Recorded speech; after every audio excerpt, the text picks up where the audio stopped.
very good afternoon to you. Thank you very much for joining us here on the KTN Newsdesk on the second day of February 2017. My name is Akisa Wandera. Our sign language interpreter is Meresha Owiti. Let's begin this bulletin with a focus on security in the country, and gunmen believed to be Al-Shabaab terrorists have this morning attacked a police post in the Arabia area of Mandera County. Details of the attack are still scanty, but we do know that the attack has also destroyed a Safaricom mast in a strategic move to cut off communication. It is also not clear if there were casualties in the early morning attack.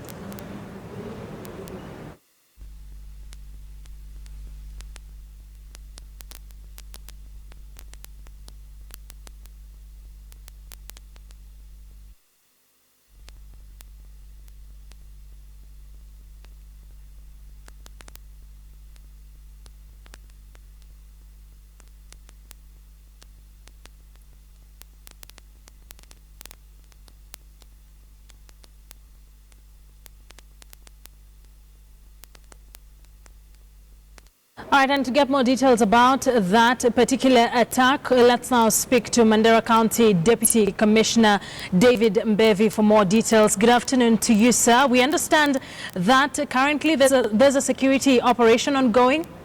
Yes, there is. Yes, tell us more about that. Yeah, we have sent a contingent of police drawn from Kenya Police Administration, Police, GSU, and the KDF. They are pursuing the militant attacks suspected to be Al-Shabaab, who are numbering almost 100. They were able to attack the Safaricom mast and destroy it this early morning around 1:30 a.m. And there were no casualties in terms of the administration police, because that is our administration police camp. But we had one injury, a stray bullet managed to injure a schoolboy from Arabia bus. Does the fact that a communication mast was destroyed, has it affected this particular operation? How are you communicating with those on the ground? Yes, we are using the satellite, the Thuraya satellite mobile, but essentially the communication is also in problems because majority do not have that kind of set. So we have sent, we have pocket phones and these police communication gadgets. David, was there any prior intelligence information on this particular attack on the AP camp? Yeah, it came a bit late. That's why the administration police officers were able to be informed in good time and they were able to take cover. That's why we minimized the injuries. All right. Thank you very much for speaking to us. That is the Deputy Commissioner of Mandera County saying security operation is ongoing in Mandera at the Arabia area where an AP camp was attacked. He's confirmed that there are no casualties, but a Safaricom mast or a communication mast was destroyed in that particular attack. All right, moving on. University lecturers are expected to meet with the government today and work on modalities of ending the 13-day strike that has paralyzed education in public universities. The lecturers say they are willing to suspend the strike if they get a reasonable pay offer from the government. The lecturers have continually claimed that there is laxity on the part of the government and university councils to resolve the matter. A request by Dr. Matiang'i last week for the lecturers to call off the strike and make room for negotiations was ignored following a National Executive Committee meeting.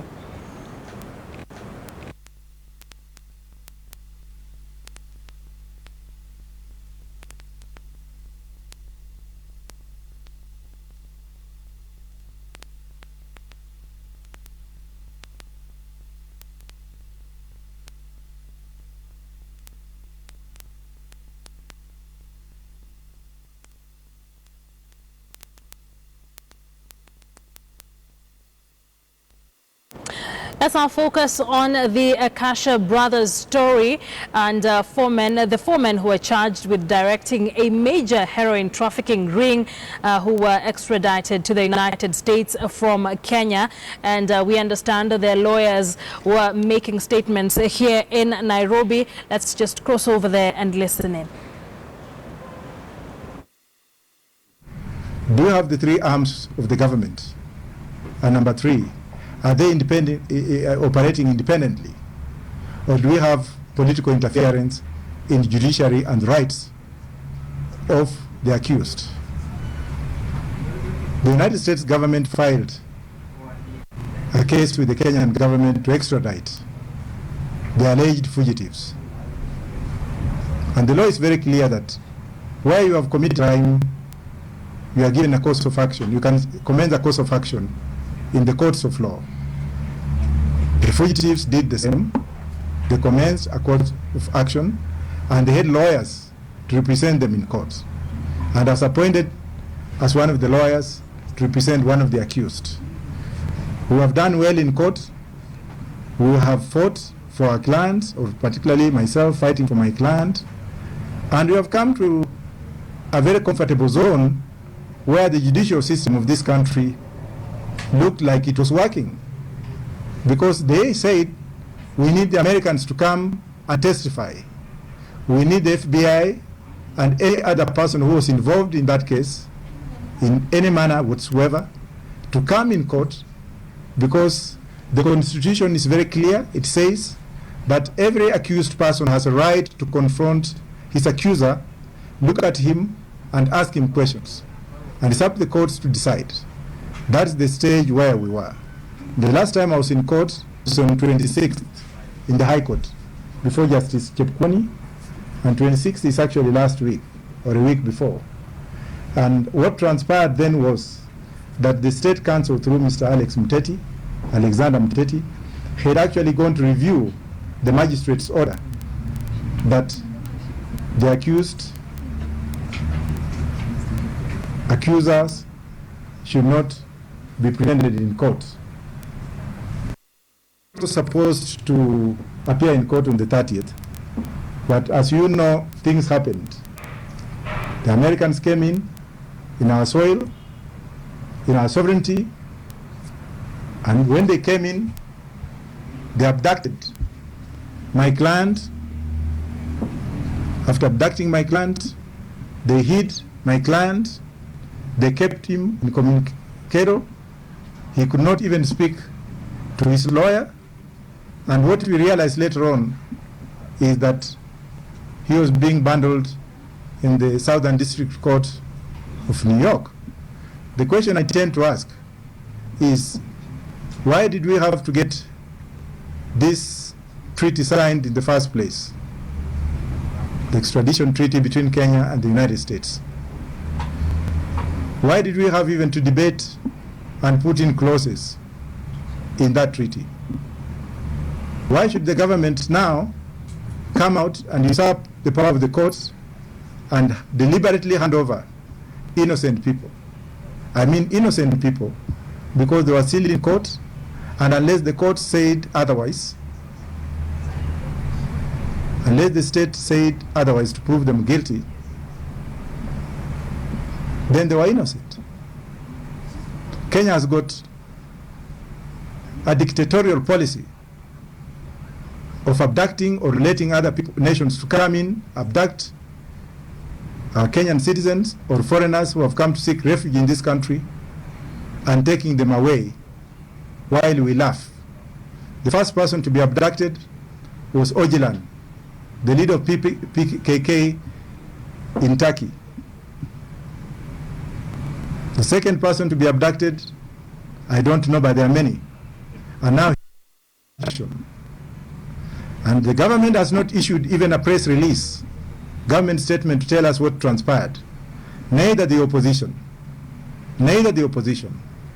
I'm asking Uhuru Kenyatta and I'm asking Raila Odinga to come open and clear on this matter, because Kenyans are looking at them. Kenyans are looking at them as our leaders. We cannot make laws that can be abused through diplomatic or executive declarations. The rule of law is the rule of law. And as I speak today, I'm very pained because I don't know what to say or what I will tell the children of the suspect. If I met them, what will they tell me? They said, you are a lawyer to our dad. Where is our dad?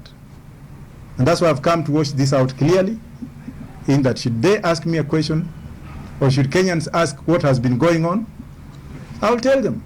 As you have seen other lawyers on this case, they have called press conferences, they have spoken, and nobody interfered with them. I have also called mine. I have also called my press conference to air my view. And as an international lawyer, and as a human rights lawyer, and as a constitutional lawyer, it will be very absurd for me to keep quiet. Then why did I have to go to law school? So whatever has happened, ladies and gentlemen, is very sad, and we should speak out. We should speak up against the oppressed.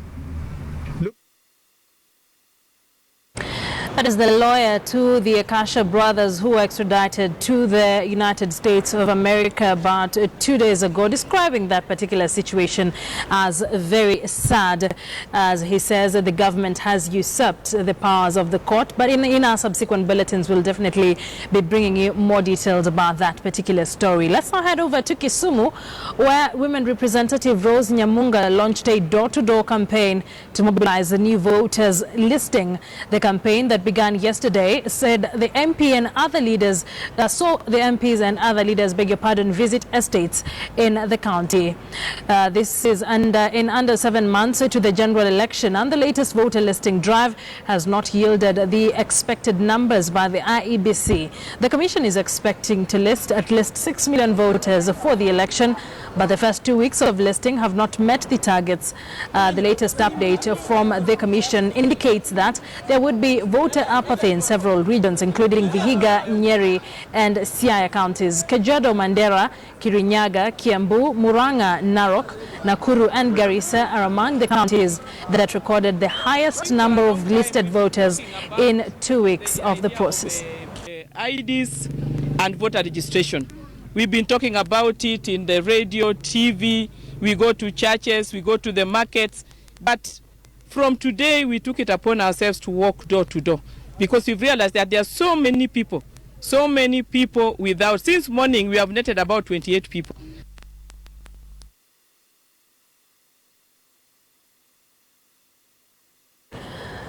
Elsewhere, the Maendeleo Chop Chop movement, led by Machakos County Governor Alfred Mutua, was expected to receive defectors to the party as political realignments continue in the run-up to the August general election. Maendeleo Chop Chop is expected to field Chop Chop candidates across the country in the 2017 elections. The movement insists that it will not have a presidential candidate in 2017 and supports neither CORD nor Jubilee. The movement says it identifies a credible, development-conscious presidential candidate to support in the election.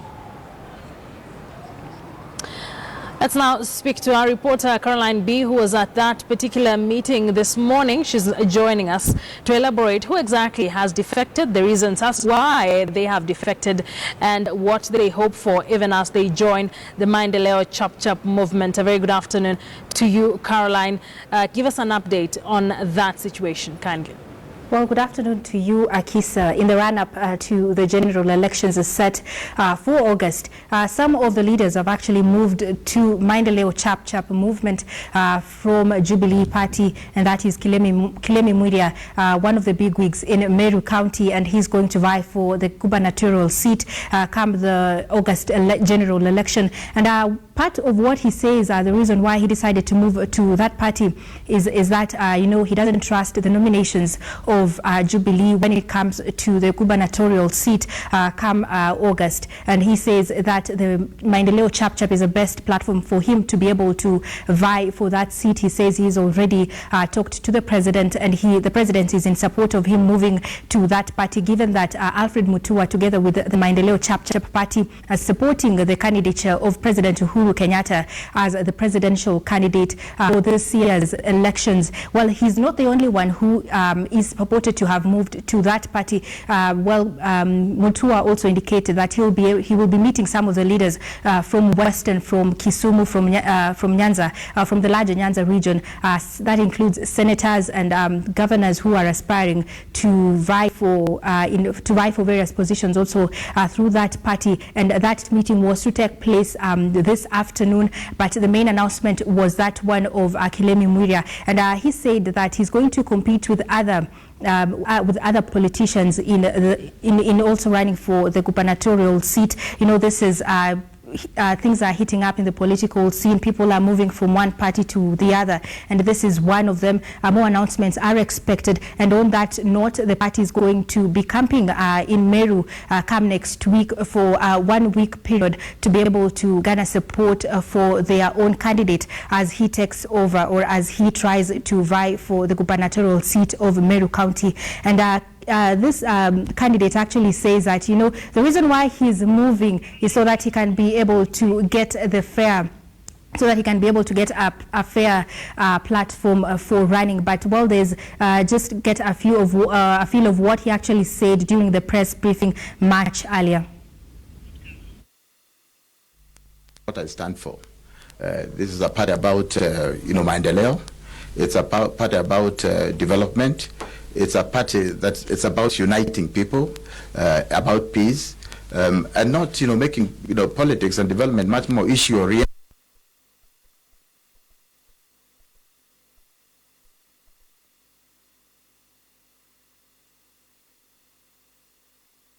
Someone I worked with when he was government spokesman, and we worked very well together. Actually, I must say he supported me in so many ways, including praying for at one time. It did happen.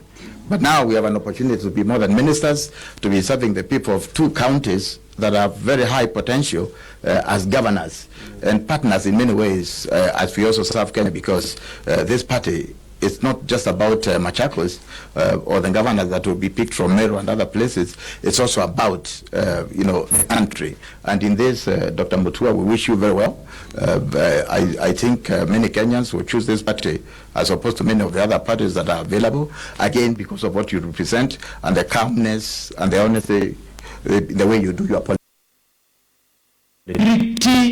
We want people who really care. Hii mambo ya kungoja ngoja hatutaki. Tallest building in the world in about 4 years. Why are we taking 10 years to build things? Now for the benefit of our mothers, we do it. Vijana wetu hawana kazi. Kazi hazitatoka juu ya miti. Lazima viongozi wajitolee wafanye kazi ndio kazi zipatikane. Lakini sasa hapa Kenya tumekuwa in the coast region, and the leaders were the Jubilee leaders were trying to talk on how they are visualizing, of course, the politics of the coast region will be taking, and internal politics indeed dominated the president's tour yesterday. And here are some of the sentiments that came out from the leaders.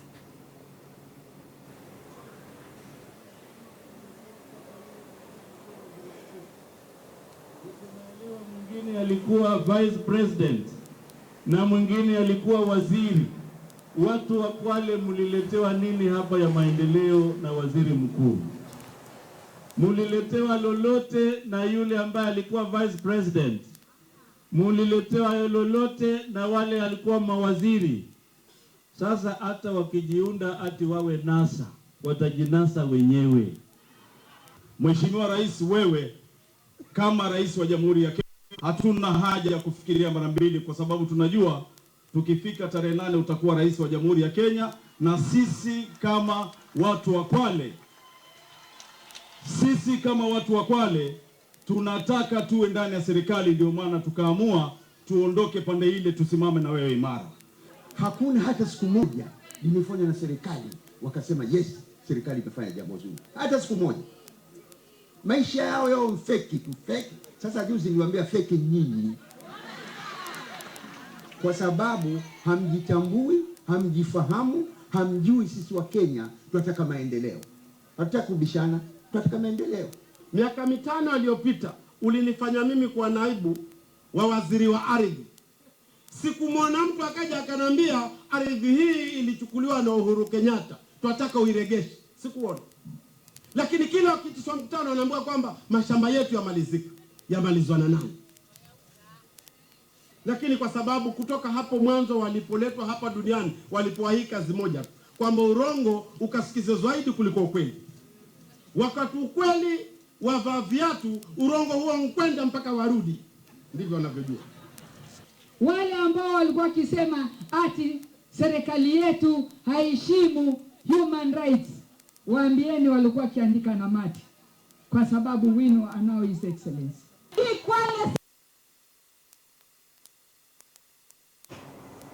Francis, let's for a minute take a look at the numbers and the number of people who were given ID cards, the Makonde people. What would this really mean for Uhuru in the upcoming election in August 8th?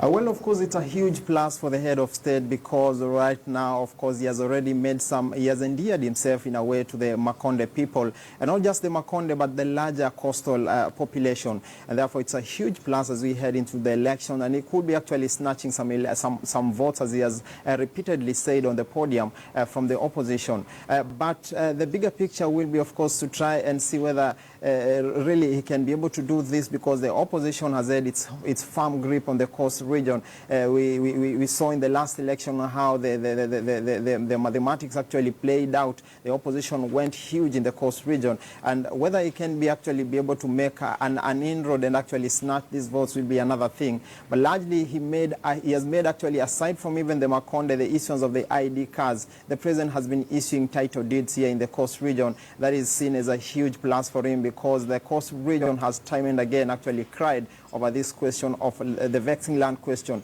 And therefore, as we head into the election, this could actually work for him.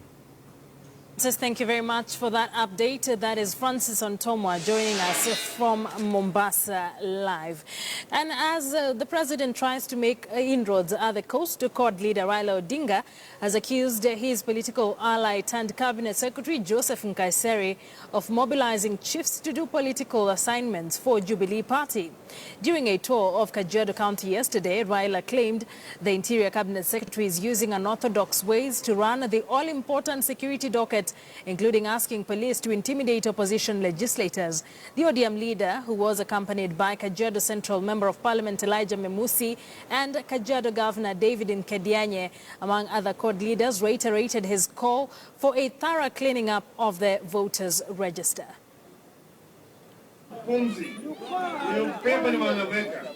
Wanaweka tu majina bandia kama vile tumepata hapo. Haiwezekani kuwa yote mkoa kwa wakati tunawasalisha watu wengi zaidi kushinda ni zingine. Voter apathy iko everywhere. Kwa hivyo wakati hii yale majina ambayo tunaona pande ile nyingine ni majina bandia. Wanajaza hizo majina. Hii register mpaka isafishwe. Mpaka isafishwe. Mpaka isafishwe. Mpaka isafishwe. Wapende. Wapende.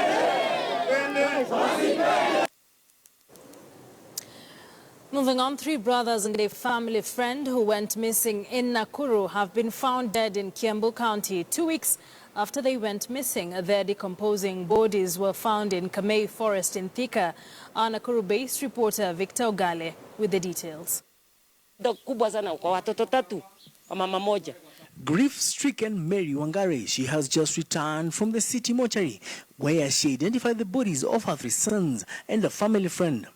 She went to the morgue after she learned through the media about the discovery of the bodies in a forest. The 4 went missing on the 18th of January with a ransom demand of $500,000 shillings.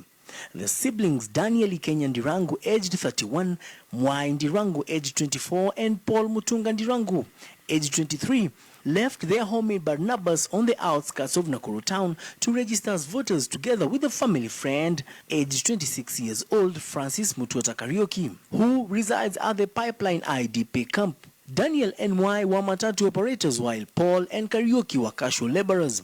Mimi ningependa kusema kwa hawa watu ambaye walishika hiyo watoto yangu na kwenda kuwaua, hakuna kitu ningesema, lakini Mungu ya biguni awaone.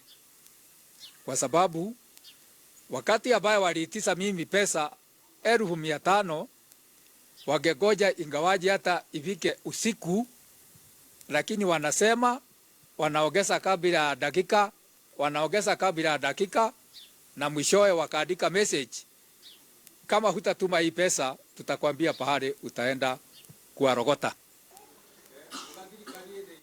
Family members read mischief in the manner in which their kin were executed, as their decomposing bodies had gunshot wounds and deep cuts in the face. Manasseh had reported the incident at the adjacent Moriki police post before being forwarded to the Criminal Investigation Department, where he was told by the detectives that they were in pursuit of a suspect believed to be in Salgam. Daniel Kenya's wife, Abigail Chepkorir, a student nurse at the Rift Valley Provincial General Hospital, is expectant and faces the burden of bringing up the family as a single parent. The couple had lived together for 2 years. Sasa ni haja gani kutuulia watoto wote watatu? Wamefanya kitendo gani? Wako wapeleka kwa serikali, ama serikali iwashike, serikali ifanye nini? Ifanye uchunguzi mpaka ipeleke watoto kotini kuliko kuua. Nasema ni asanti kwa sababu mimi sina kitu nitasema. Mungu alinipea bure na atawachukua bure. Na vile tulitoka huko na shida mingi, tulikuja kama hatuna hata chochote. Tukakuja hapa tulikuwa tunasaidiwa na watu na hayo watoto yangu, sasa wakarudi kuua hiyo watoto. Tafadhali wangefanya tu hiyo watoto. Ule ako na shida, waache hao watoto. Waache wengine, hata tafadhali wangewaacha wawili waue mmoja, ama waue wawili waache mmoja tu, tumuonage. Najua Mungu ndiye atatupigania sisi wote. Sisi ni binadamu. Na kitendo cha unyama kaa hicho ni uchungu sana. Lakini Mungu wako ndiye atatupigania wote. We are investigating that particular incident right from the time these three were said to be missing. We investigate now. It turns out to be a murder issue that we need to investigate. It's very unfortunate. We are putting my team, my homicide team from headquarters to support the office on the ground. The discovery of the bodies in Kamei Forest in Kiambu County, Kamas Police in Nakuru said they were investigating the disappearance of the four. Victor Gale, KTN News, Nakuru County. Now let's focus on that story that has gripped the entire country, and a post-mortem will on Thursday, which is today, be conducted on a Class 3 pupil said to have been beaten to death by a teacher in a Nyuki court, granted police 14 days to conduct investigations, and the deputy head teacher will also undergo a mental examination before pleading to charges on February the 14th. The teacher was presented before Senior Resident Magistrate Evans Ngige at Nanyuki Law Courts, but did not plead to the charges as the Directorate of Criminal Investigations sought more time to finalize their probe into the death of Joy Waguthi. The 10-year-old girl is said to have died after being beaten for being unable to read.